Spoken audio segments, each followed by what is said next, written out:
Om Namaste.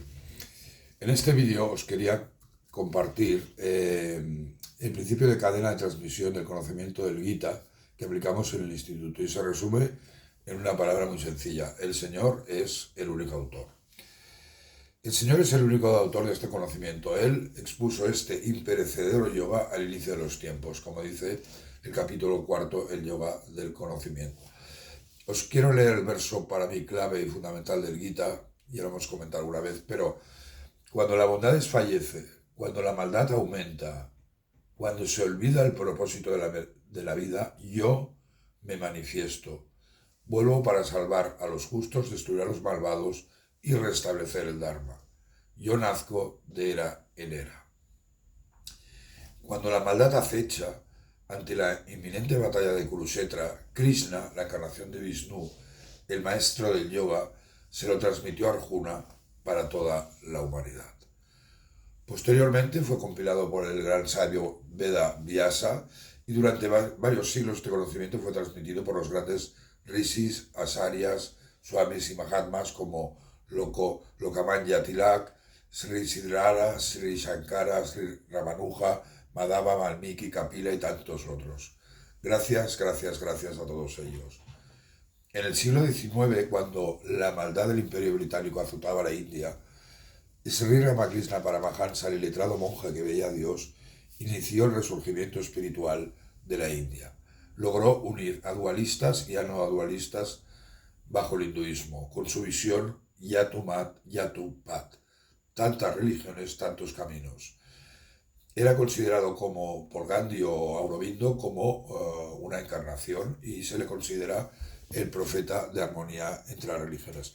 Este principio consideramos que es vital en el Bhagavad Gita y en el Vedanta. Y os leo una frase de Ramakrishna que decía: se me reveló el mismo Dios ya encarnado en Cristo, ya hablando a través del profeta Mahoma, ya como Vishnu el conservador o Shiva el consumador. Y este es el tercer nivel de nuestra cadena de transmisión. El Señor, Vyasa, los Swamis y ahora estamos en Ramakrishna. El siguiente es Vivekananda, era discípulo de Ramakrishna. Es uno de los más grandes sabios y filósofos de la humanidad. Entendió que debía explicar la compleja espiritualidad hindú a todas las masas indias para levantarlos y sobre todo a Occidente y explicarlo en términos de filosofía occidental. Si hoy conocemos el Raja Yoga, el Gita y el Vedanta en Occidente, no lo dudéis, gracias a él.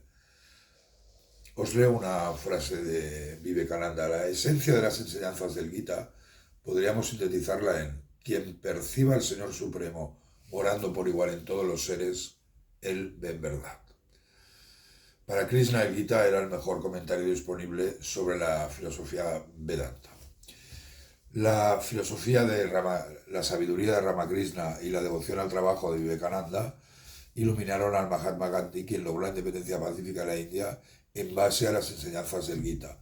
Su traductor, recordar que Gandhi lo escribió Gujarati y su secretario durante casi toda su vida, Mahadev Desai, lo tradujo del Gujarati al inglés y además agregó diversos comentarios. Esta versión la he traducido yo al español y se basa en el libro que podéis ver aquí detrás.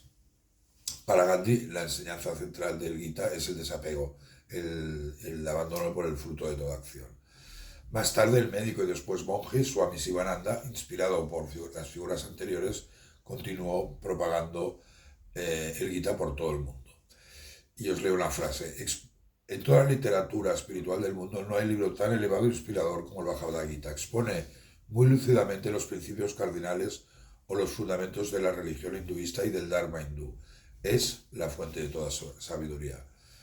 Swami Vijayaprakashananda escribió su propia interpretación, el Gita Marankandam, con comentarios suyos en cada sloka. Y posteriormente incluimos reflexiones de Ramakrishna y Vivekananda y también hemos traducido esta versión al español. Swami Vivekananda, Gandhi, Sivananda, Vijayaprakashananda hicieron sus propias interpretaciones del Gita y son con las que se trabaja en los cursos del instituto. Nuestro modelo de transmisión de este sagrado conocimiento se basa en estas grandes figuras y en el principio de armonía entre religiones de Sri Ramakrishna. El Señor puede ser llamado de diferentes formas, Dios, Alá o Brahma. El Bhagavad Gita ofrece a toda la humanidad una profunda sabiduría, independientemente de cualquier religión, sexo, condición social, lugar o época. Implica también que la esencia de esta sabiduría ha sido transmitida varias veces en la historia de la humanidad, a través de las reencarnaciones del Señor en Krishna, Jesús, Mahoma, Mahavira o Buda. Como podemos entender, la responsabilidad tanto del instituto como de los profesores es enorme, debiendo ser absolutamente fieles a esta cadena de transmisión de la sabiduría del Gita. De esta responsabilidad deriva la metodología formativa que usaremos basada en los propios conceptos del Gita. Muchas gracias. Om Namaste.